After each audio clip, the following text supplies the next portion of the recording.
Hello दोस्तों, स्वागत है आपका जेएडू में। आज हम लोग पढ़ेंगे पारिस्थितिकी एवं पारिस्थितिकी तंत्र, इकोलॉजी एंड इकोसिस्टम।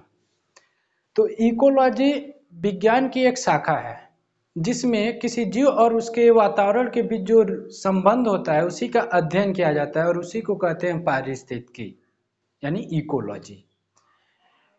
यहाँ लिखा है कि पारिस्थितिकी जीव विज्ञान की एक शाखा है जिसमें जीव और उसके वातावरण के मध्य पारस्परिक संबंधों का अध्ययन किया जाता है, जिसे पारिस्थितिकी तंत्र कहते हैं। अर्थात कोई जीव है और उसका जो आसपास का जो वातावरण होगा उसके बीच जो रिलेशन क्रिएट होता है उसी का अध्ययन किया जाता है, उसी को हम कहते हैं पारिस्थितिकी। सबसे पहले पारिस्थितिकी की संकल्पना रेटन ने किया था 1865 में, लेकिन ये ज्यादा चर्चित नहीं हुआ। लेकिन 1869 में अर्नेस्ट हैकल ने रेटर को ज्यादा व्यापक करके बताया।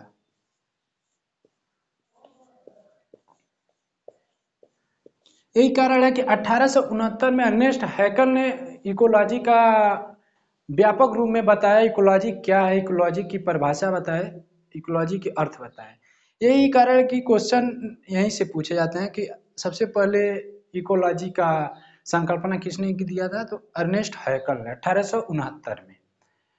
इकोलॉजी एक व्यापक क्षेत्र होता है और इकोसिस्टम यानी इकोलॉजी का एक पार्ट है इकोसिस्टम। इकोसिस्टम का एक निश्चित क्षेत्र होता है जबकि इकोलॉजी व्यापक होता है। तो इकोसिस्टम पे आते हैं। इकोलॉजी बस इतना ही। अब इकोलॉजी का पार्ट है इकोसिस्टम, इस पे चलते हैं। तो इकोसिस्टम पारिस्थितिकी तंत्र, तो पर्यावरण के सभी जैविक और अजैविक घटक जब एक विशेष क्षेत्र में अपने वातावरण के साथ अंतः क्रिया करके संपूर्ण कार्यशील इकाई बनाते हैं तो उसे पारिस्थितिकी तंत्र कहते हैं। अर्थात पारिस्थितिकी तंत्र जब जैविक और अजैविक दोनों घटक आपस में अपने पर्यावरण के साथ आपस में जो रिलेशन क्रिएट करके इतना घनिष्ठता बनाते हैं कि एक दूसरे में ऊर्जा का प्रवाह होता है, इसी को हम पारिस्थितिकी तंत्र कहते हैं। पारिस्थितिकी तंत्र का सबसे पहले संकल्पना 1935 में एजी टांसले ने दिया था। एजी टांसले के हिसाब से पारिस्थितिकी का दो विशेषता थी। पहले किसी क्षेत्र इकाई में रहने वाले जीवधारियों का समूह और उस क्षेत्र इकाई का भौतिक पर्यावरण। अर्थात पारिस्थितिकी तंत्र का एक निश्चित क्षेत्र होता है। जैसे मान लीजिए कोई जलीय जीव जंतु है तो उसका जो इकोसिस्टम होगा वो जलीय क्षेत्र में ही होगा, और कोई जंगल में रहने वाला जीव है तो उसका जो इकोसिस्टम होगा वो जंगल में ही होगा। कोई मरुस्थलीय क्षेत्र में रहने वाला है तो उसका इकोसिस्टम मरुस्थलीय क्षेत्र में ही होगा। यही कारण है कि इसका एक निश्चित क्षेत्र होता है और सभी जैविक और अजैविक दोनों घटक आपस में अपने भौतिक पर्यावरण के साथ जब एक घनिष्ठ संबंध बनाते हैं तो उसी को हम पारिस्थितिकी तंत्र कहते हैं। और उससे क्या होता है कि ऊर्जा का प्रवाह होता है एक दूसरे में, ऊर्जा का एक दूसरे में प्रवाह होता है और खनिज चक्र चलता है। वही देखेंगे कि पारिस्थितिकी तंत्र के घटक में, ये तो हो गया पारिस्थितिकी तंत्र का परिभाषा कि पारिस्थितिकी तंत्र जैविक और अजैविक दोनों घटक आपस में अपने भौतिक पर्यावरण के साथ जब कार्य करेंगे तो उसी को पारिस्थितिकी तंत्र कहते हैं और उससे एक दूसरे में ऊर्जा का प्रवाह होता है और खनिज का चक्र चलता है। तो देखेंगे पारिस्थितिकी तंत्र के जो घटक होते हैं उसमें इसको बेकायदे समझेंगे कि क्या है ये पारिस्थितिकी तंत्र। तो आइए चलते हैं पारिस्थितिकी तंत्र के घटक पे।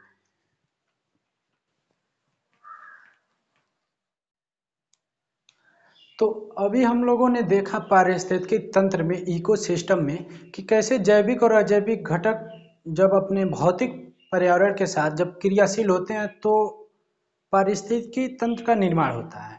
और जब जैविक और अजैविक घटक जब दोनों आपस में जो जब संबंध बनाते हैं तो क्या होता है, उसमें ऊर्जा का प्रवाह होता है। वही देखेंगे जैविक और अजैविक घटक का संबंध कि कैसे ऊर्जा का प्रवाह होता है। और ऊर्जा का एकमात्र स्रोत जो होता है वो सूर्य होता है। ऊर्जा का एकमात्र स्रोत सूर्य होता है। तो देखेंगे पारिस्थितिकी तंत्र के घटक जो होते हैं दो होते हैं, जैविक और अजैविक, यानी बायोटिक और अबायोटिक। तो बायोटिक और अबायोटिक दोनों का अध्ययन करेंगे और देखेंगे कैसे कि ऊर्जा का प्रवाह हो रहा है एक दिशा में और फिर खनिज पदार्थ का चक्र चलता है। तो जैविक घटक पे आते हैं। जैविक घटक में वही हरी पत्ती वाले पेड़ पौधे, जीव जंतु और सूक्ष्म जीव आ जाते हैं, जैसे कॉक, बैक्टीरिया आदि। तो यही कारण है कि जैविक घटक को हम लोग तीन भागों में डिवाइड करके देखते हैं। पहला है उत्पादक, फिर उपभोक्ता और अपघटक। और अबायोटिक यानी अजैविक, अजैविक में वो सभी निर्जीव पदार्थ आ जाते हैं, कार्बनिक और अकार्बनिक पदार्थ आते हैं। यही कारण कि दो भागों में डिवाइड किए हैं, कार्बनिक और अकार्बनिक। तो देखेंगे जैविक घटक को सबसे पहले। तो जैविक घटक में सबसे पहला जो होता है उत्पादक। उत्पादक को हरी पत्ती वाले पेड़ पौधे होते हैं, जिसमें हरी पत्ती में क्या होता है कि क्लोरोफिल पाया जाता है, पर हरी। तो वो हरी पत्ती वाले जो पेड़ पौधे होते हैं, ये दोनों पिरामिड एक ही है। तो हरी पत्ती वाले जो पेड़ पौधे होते हैं वो क्या होता है, जब सूर्य की प्रकाश आती है तो सौर ऊर्जा को रासायनिक ऊर्जा में परिवर्तित कर देते हैं। यानी सौर ऊर्जा को रासायनिक ऊर्जा में परिवर्तित करके अपने लिए आहार का निर्माण करते हैं। और अपने लिए आहार का निर्माण करते ही हैं, साथ ही साथ दूसरों के लिए भी आहार का निर्माण करते हैं। यही कारण है कि इसे स्वपोषित कहते हैं। स्वपोषित क्योंकि ये स्वयं के लिए भोजन बनाते हैं। हम लोग अब भोजन नहीं बना पाएंगे सूर्य के प्रकाश से, लेकिन ये लोग सूर्य का एकमात्र स्रोत जो होता है वो सूर्य है। सूर्य है, ऊर्जा का एकमात्र स्रोत जो होता है वो सूर्य है। और सूर्य को रासायनिक ऊर्जा में बदलने वाले हरे पत्ती वाले पेड़ पौधे होते हैं। तो ये लोग अपना भोजन स्वयं बनाते हैं और साथ ही साथ दूसरों के लिए भी भोजन बनाते हैं। यही कारण इसे उत्पादक कहते हैं, उत्पादक। दूसरा जो होता है वो उपभोक्ता होता है। उपभोक्ता के अंतर्गत मानव समेत सभी जीव जंतु आ जाते हैं, जो अपना भोजन स्वयं नहीं बना सकते हैं और अपना भोजन उत्पादक पर निर्भर रहते हैं।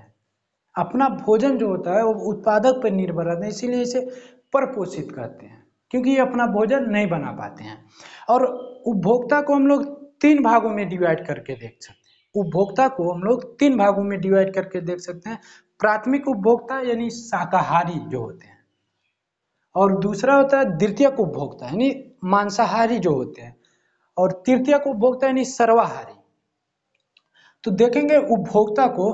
उत्पादक तो हम लोगों ने समझ लिया कि हरी पत्ती वाले पेड़ पौधे होते हैं जिसमें क्लोरोफिल पाया जाता है और सूर्य की प्रकाश यानी सौर ऊर्जा को रासायनिक ऊर्जा में परिवर्तित करके अपने लिए आहार बनाते हैं। अपने लिए आहार बनाते हैं, साथ ही साथ दूसरों के लिए भी आहार का निर्माण करते हैं। यही कारण है कि इसे स्वपोषित के नाम से जानते हैं। ठीक।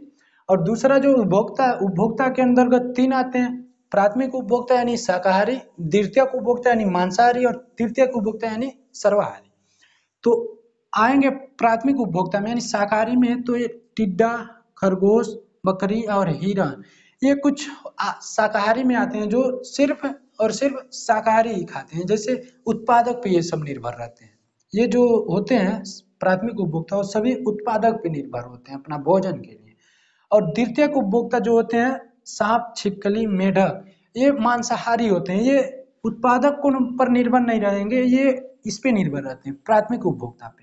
यानी ये मांसाहारी होते हैं, ये सिर्फ उत्पादक नहीं, हरी पत्ती वाले पेड़ पौधे नहीं खाते हैं, सिर्फ मांस खाते हैं। और तीसरा जो होता है सर्वाहारी, तृतीय उपभोक्ता जो होता है वो सर्वाहारी कहते हैं उसे। ये उच्च मांसाहारी भी इसे कहते हैं। ये शाकाहारी और मांसाहारी दोनों को खाते हैं।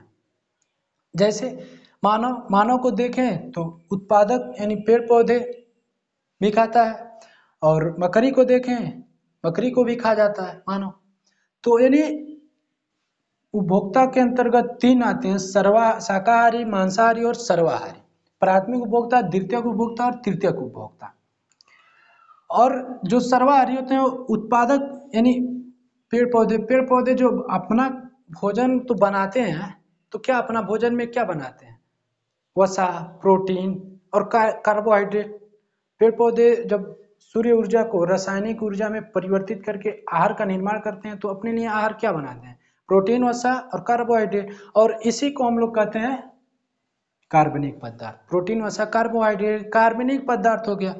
तो क्या होता है, मानव इसी पे निर्भर रहते हैं, इसी उत्पादक यानी कार्बन, यानी मानव जो खाता है, जो भी खाता है वो वसा, प्रोटीन, कार्बोहाइड्रेट ही खाता है। ठीक, तो मानव एक तरह से उत्पादक में भी निर्भर है और फिर मांसाहारी पर भी निर्भर है। बकरी खा जाता है और बहुत कुछ खा जाता है। तो यही कारण है कि ऊर्जा का प्रवाह होता है। तो देखेंगे कि ऊर्जा, सूर्य से ऊर्जा आई सबसे पहले, तो कहाँ आई? उत्पादक में। सूर्य की ऊर्जा उत्पादक में, नहीं हरी पत्ती वाले पेड़ पौधे में ऊर्जा आई। ये जो हरी पत्ती वाले पेड़ पौधे होते हैं, ये क्या किए हैं कि सौर ऊर्जा को यानी रासायनिक ऊर्जा में परिवर्तित किए हैं और ऊर्जा इसमें आ गई। अब इसको खाते हैं उपभोक्ता, इसको उपभोक्ता।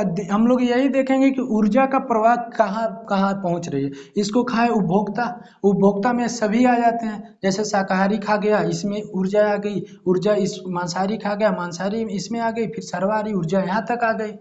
तो ये उपभोक्ता हो गया। यानी ऊर्जा का जो स्रोत हुआ है, सूर्य से आया पेड़ पौधे में, अब पेड़ पौधे में आया उपभोक्ता में, ये उपभोक्ता है। और ये उत्पादक है। तो ऊर्जा उत्पादक में आया पेड़ पौधे के माध्यम से, फिर उपभोक्ता में आ गया, ये इन्हें खा गए, ये उपभोक्ता में आ गया। अब घटक के अंतर्गत वो सूक्ष्म जीव आते हैं, जैसे कॉक और बैक्टीरिया। तो ये कॉक और बैक्टीरिया क्या करते हैं कि उत्पादक चाहे उपभोक्ता, यानी दोनों में से कोई मर जा रहा है, उत्पादक यानी हरी पत्ती वाले पेड़ पौधे का कोई टहनी या पत्ती टूट करके पृथ्वी पर गिर गई है, तो या कोई उपभोक्ता में से कोई किसी की मृत्यु हो गई है, तो अपघटक जो होते हैं बैक्टीरिया, जो कॉक होते हैं, तो इन दोनों का मृत शरीर का यानी उसे सड़ा गला करके मिट्टी में मिला देते हैं। ठीक, और मिट्टी में मिला देते हैं और ऊर्जा का प्रवाह एक दिशा में होता है। वो देख रहे हैं कैसे हो रहा है। देखिए, ऊर्जा सूर्य द्वारा आया पेड़ पौधे में, ठीक, पेड़ पौधों में आया, इसको खाएं उपभोक्ता, यहाँ आया उपभोक्ता तक आ गया। ठीक, उपभोक्ता में यहाँ चला गया और ऊर्जा का यहाँ से क्षय, यानी ऊर्जा का 90% भाग अपने विकास और शोषण के लिए यूज कर लिए जाते हैं। ऊर्जा का 90% भाग अपने विकास और विकसित के लिए और अपने शोषण में यूज कर लिए जाते हैं। बस 10% ही जाता है। जैसे मान लीजिए उत्पादक 100 लिया ऊर्जा, तो इसका 10% ही उपभोक्ता को मिलेगा, यानी 10% कितना होगा? 10 होगा। और इसका 10% इसमें जाता है, अब घटमिनी 1 होगा। ठीक, तो उत्पाद क्या होता है, ऊर्जा को नष्ट नहीं किया जा सकता है। ऊर्जा को नष्ट नहीं किया जाता, वो एक तरफ से आती है, एक तरफ ऊर्जा को, देखिए सांस लेते हैं जब हम लोग, तो सांस लिए, ठीक, तो कहाँ जाता है? यहाँ नासा छिद्र से, नासा कपाट होते हुए फेफड़ा में जाता है और फेफड़ा से महाधमनी, धमनी होते हुए कोशिका तक जाता है। कोशिका में पाए जाते हैं वसा, कार्बोहाइड्रेट, प्रोटीन। तो जब हम लेते हैं सांस को, जब लेते हैं तो जो हमारा हीमोग्लोबिन होता है वो ले करके जाता है हमारे कोशिका तक, यानी कोशिका तक जब वहाँ जाता है तो वहाँ उस जो वसा, प्रोटीन और कार्बोहाइड्रेट होता है, तो वो उसको जलाता है, यानी ऊष्मा वहीं से हमको मिलती है। ठीक, समझिए आप, यानी श्वसन किए, सांस लिए, उसके बाद फेफड़ा, यानी हीमोग्लोबिन जब हमारे कोशिका तक लेकर जा रहा है, तो वहाँ जाने के बाद हमारा जो वसा, प्रोटीन, कार्बोहाइड्रेट होता है तो जलता है, उष्मा मिलती है हमको। वही उष्मा हमारे जीने के लिए जरूरी है, हमारे उष्मा हमारी शरीर गर्म गर्म रहती है। ठीक है, तो वहाँ से वो जलता है और जलता है तो हम उसी ऊर्जा, जो हम ले रहे हैं ऊर्जा को, उष्मा के माध्यम से उसे निकाल देते हैं। ठीक, ऊर्जा को हम लोग ऊष्मा के रूप में निकाल देते हैं। ऊर्जा लिए गया हमारी कोशिका, तो कोशिका में वसा, प्रोटीन, कार्बोहाइड्रेट रहता है, वो जलता है तो वहाँ से उष्मा हमें मिलती है, वही उष्मा हमें जरूरी होती है, तो हम क्या उष्मा के रूप में बाहर उसको निकाल देते हैं। तो ऊर्जा का क्षय हो रहा है। ठीक, ऊर्जा का क्षय हो रहा है, ऊर्जा को नष्ट नहीं किया जा सकता। ठीक, देखिए अब क्या होता है, पेड़ पौधे से ऊर्जा 10% आए उपभोक्ता में, उपभोक्ता से 10% अपघटक में, अपघटक से ऊर्जा क्षय हो गया, कुछ ऊर्जा यहीं से क्षय हो गया, कुछ ऊर्जा यहाँ से, कुछ यहाँ से, यानी ऊर्जा का एकमात्र दिशा होता है, प्रवाहित का एक दिशा होता है। ठीक, अब आते हैं, जब ये अपघटक जब मृत शरीर को सड़ा गला करके मिट्टी में मिला देते हैं तो क्या शरीर में, क्या मृत शरीर में क्या होता है, वही कार्बोहाइड्रेट, सॉरी पोटेशियम, खनिज, कुछ खनिज पदार्थ होते हैं हम शरीर में, चाहे पेड़ में चाहे मानव में, जैसे पोटेशियम हो गया, मैग्नीशियम हो गया और बहुत फास्फोरस हो गया। तो ये सब क्या है, ये सब होते हैं अकार्बनिक पदार्थ, पोटेशियम, मैग्नीशियम, फास्फोरस, ये सब अकार्बनिक पदार्थ होंगे। तो जब मृत शरीर को जब अपघटित करते हैं, जब अपघटित करके मिला देते हैं मिट्टी में, सरलीकृत करके कार्बनिक और अकार्बनिक पदार्थ को जब सरलीकृत करके मिट्टी में मिला देते हैं तो फिर क्या होता है, पेड़ पौधे अकार्बनिक पदार्थ को, यानी पोटेशियम, मैग्नीशियम, जो पेड़ पौधे होते हैं इनकी जड़ होती है, इनकी जड़ होती है और जड़ के माध्यम से वो क्या लेते हैं, खनिज पदार्थ ही लेते हैं, पोटेशियम, मैग्नीशियम और फास्फोरस आदि।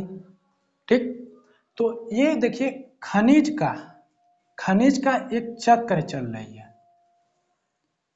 खनिज का एक चक्र चल रही है, यहां से निकली ऐसी ऐसी ऐसी आ गई। लेकिन जो ऊर्जा का चक्र नहीं चलता, ऊर्जा का एकमात्र दिशा होता है, वो ऊर्जा एक तरफ से आती है दूसरी तरफ से क्षय हो जाती है, ऊर्जा का क्षय ऊष्मा के रूप में हो जाता है। ठीक, बस इतना ही, मिलते हैं नेक्स्ट वीडियो में, तब तक के लिए धन्यवाद।